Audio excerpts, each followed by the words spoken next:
going on, guys? We're out here today on a new property. Well, it's a new property this year. It's not new to me, but I had a lot of success on it last year. I caught a bunch of coyotes off this place, caught a couple of bobcats. It's just an all-around great place for anything, any kind of predator coming and going. But I'm going to show y'all what I'm working with here. There is one creek crossing that goes all the way up this big long green field here.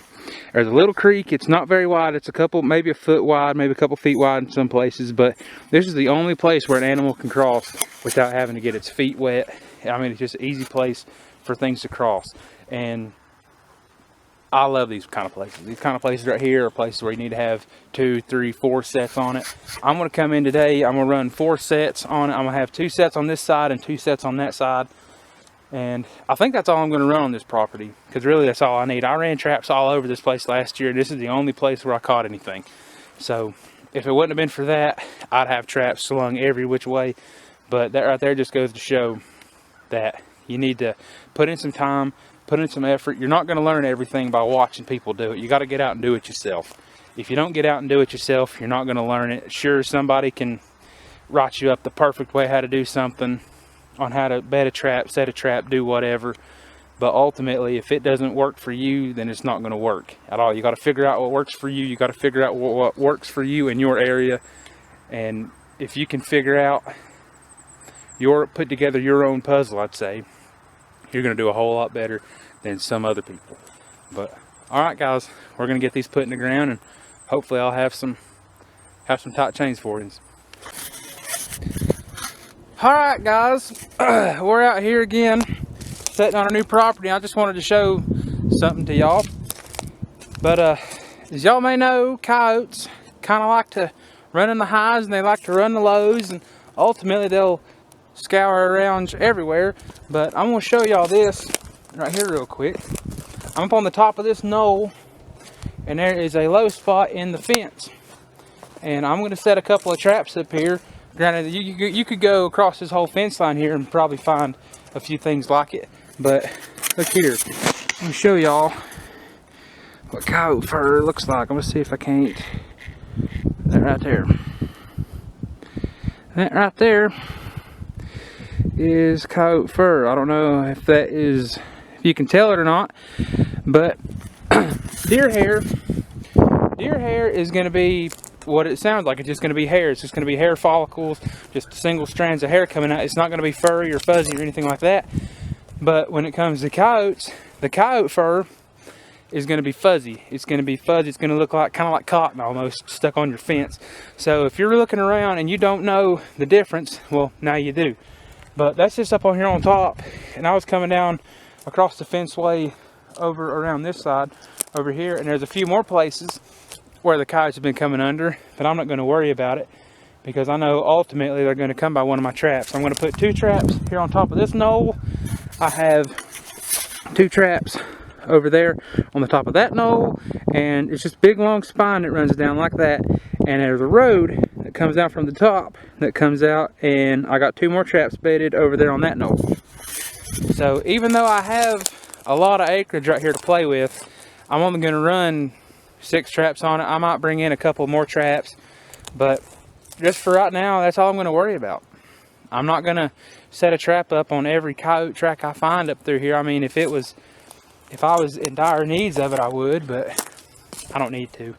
I don't think I need to anyway. It's not because I'm cocky or confident. It's just that I know eventually they're going to come by one of my sets, and I hope that my sets are good enough to catch them. But yeah, all right, we're going to get these in the ground, and we'll see y'all on down the line. Alright, guys, well, we're out here on another spot. This other farm I just picked up the other day. Just got a few traps put in here. You've seen me talking about it. It's this one creek crossing, and it's the only place these critters have to travel. They can travel alongside the creek and get caught.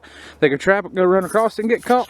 But I got 2 traps on this side and 2 traps on this side, and it's not what I wanted. But there's a pretty black possum. Honestly, it's kind of pretty looking, honestly. See if I can't. Oh, I'm not tech savvy whatsoever, but we got him. Then I'll step right over here and I'll show you what I got across the way. Hey,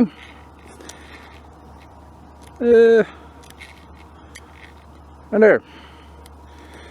Got me another rick this morning. So this place is covered up in turkeys. I caught several nest predators out of here last year, and the turkey population really boomed between last year and this year. There's I've seen several poults on here last year, several turkeys. It's looking good for the population around here. There's more and more people getting into trapping around here. If one person does it and a few more people get into it, it's just kind of like a domino effect. A lot of people will get into it. But all right, guys, tight chains for everybody this morning. But all right, we'll get these guys taken care of, and hopefully I'll have some more fur to show you. But, all right. All right, well, y'all don't know how good that right there feels, boys. Tell you what, I've been getting my butt whooped by these coyotes this year. I've started implementing more and more snares in my line, and if it wouldn't have been for this one, it's been a dry spell on coyotes. Y'all don't know how good this feels, but they've been kicking my butt when it comes to footholds. I don't know whether they know what's there or what's going on, but either way, I'm happy with that guy. But all it was real thick right through here, and there was one little hole. The fence was down about this high off the ground. It was just big enough for a coyote to duck under. And I had a snare set right there. It was a 10-inch hole. It was right on the ground. This one wasn't 10 inches off. They had to go right through it, and I got him right behind the ears. It's a perfect catch. But something you need to know about snaring in Tennessee is that you're not allowed to snare fence lines unless the property is owned by one property owner, or you have permission to trap on both sides. Because if you have permission to trap on this side and you don't have permission to trap over there, you cannot trap a fence line. But from where this property owner owns both sides of the fence, I'm good to go here. But all right, guys, we'll get him took out of there and try to get another one put in here. I don't think I'm going to be able to, but either way, it served its purpose. So all right, we'll see y'all on down the line. What's going on, guys? We're out here again today at the creek. I'd rather be up in a field somewhere with a big old coyote or bobcat or something like that, but either way, we're having luck. But here's the dam. I'm going to show y'all what these beavers have done in here.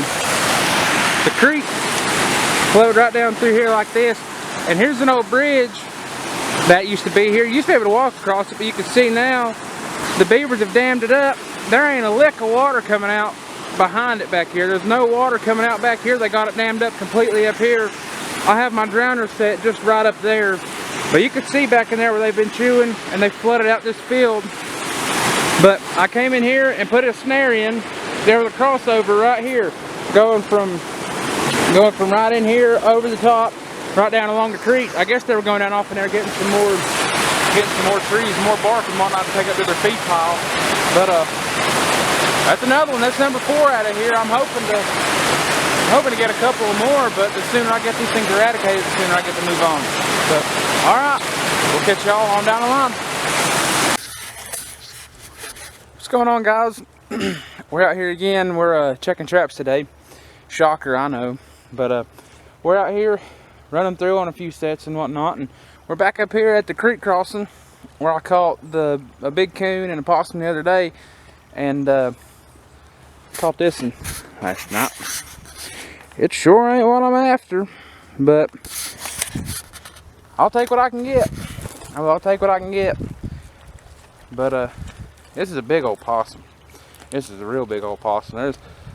Get him took out of here and hopefully keep him from getting a few turkey eggs from here in the next little bit. But all right, guys, we'll catch y'all on down the line.